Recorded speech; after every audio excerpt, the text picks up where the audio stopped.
തിരിച്ചെത്തുമ്പോഴുള്ള സന്തോഷം വേറെ ഒന്നാണ്. അത് ഓരോരുത്തരെയും കാണുമ്പോൾ ഓരോ ഫ്ലാഷ് ബാക്ക് അടിച്ചോണ്ടിരിക്കുമല്ലേ, പഴയ രസകരമായിട്ടുള്ള ഓർമ്മ, വലിയ വലിയ ഫ്ലാഷ് ബാക്കുകൾ അടിച്ചോണ്ടിരിക്കുകയാണ്. ഇത്രയും നല്ലൊരു കുട്ടി നമ്മുടെ ഇവിടെ പഠിച്ചിട്ടില്ല എന്ന് എടുത്തു പറയുന്നത്. അതുപോലെ പ്രിയങ്കയുടെ കാര്യം, പ്രിയങ്കയൊക്കെ പഠിക്കുന്ന കാലഘട്ടത്തിൽ തന്നെ നമുക്കറിയാമായിരുന്നു ഇത് ഒരു വലിയ നടിയായിട്ട് മാറും എന്നുള്ള കാര്യം അല്ലേ. നമ്മൾ ഒരുമിച്ച്, അതായത് ഞാൻ ഇവിടെ നിന്ന് പാസ് ഔട്ട് ആവുന്ന വർഷമാണ് ശരിക്കും അവിടെ കയറുന്നത്. എന്നിട്ട് നമ്മൾ ഒരുമിച്ച് ഊമക്കുയിലിൽ ശരിക്കും നായകനും നായികയുമായിട്ട് അഭിനയിച്ചിട്ടുണ്ട്, സഹോദരനും സഹോദരിയുമായിട്ട് അഭിനയിച്ചിട്ടുണ്ട്. അതൊരു വലിയ എക്സ്പീരിയൻസ് ആയിരുന്നു. പിന്നല്ല അതെന്താ കാര്യം എന്ന് വെച്ച് കഴിഞ്ഞാൽ എല്ലാവർക്കും പറയാനുള്ളത് അങ്ങോട്ടും ഇങ്ങോട്ടും കോളേജിൻ്റെ കാര്യമല്ലേ ഉള്ളൂ. അതിനകത്ത് ഭയങ്കര ഒരേ കാലഘട്ടത്തിൽ ഒരേ ബാച്ച് തന്നെയായിരുന്നു. അല്ല, ഞാൻ പഠിച്ചിറങ്ങുന്ന സമയത്താണ് പ്രിയങ്ക ഇവിടെ വരുന്നത്. ഞാനെന്താ, അതായത് ഒരുമിച്ചാണ് നമ്മൾ ഒരേ ബാച്ച് എന്ന് വെച്ചാൽ ഇവ എൻ്റെ ഒരു വർഷം ജൂനിയറാണ്. ഞാൻ അതായത് പഠിച്ചത് ഈ ബാച്ച് സെക്കൻഡ് ഗ്രൂപ്പ്, അത് കഴിഞ്ഞ് ഇംഗ്ലീഷ് ലിറ്ററേച്ചർ.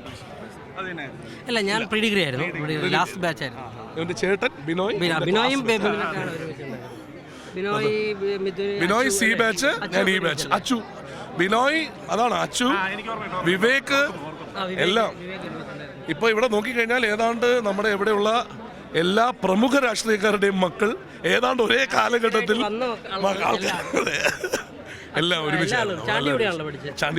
ചാണ്ടിയുടെ പഠിച്ചു, അനൂപേട്ടൻ, അനൂപ് ജേക്കബ്.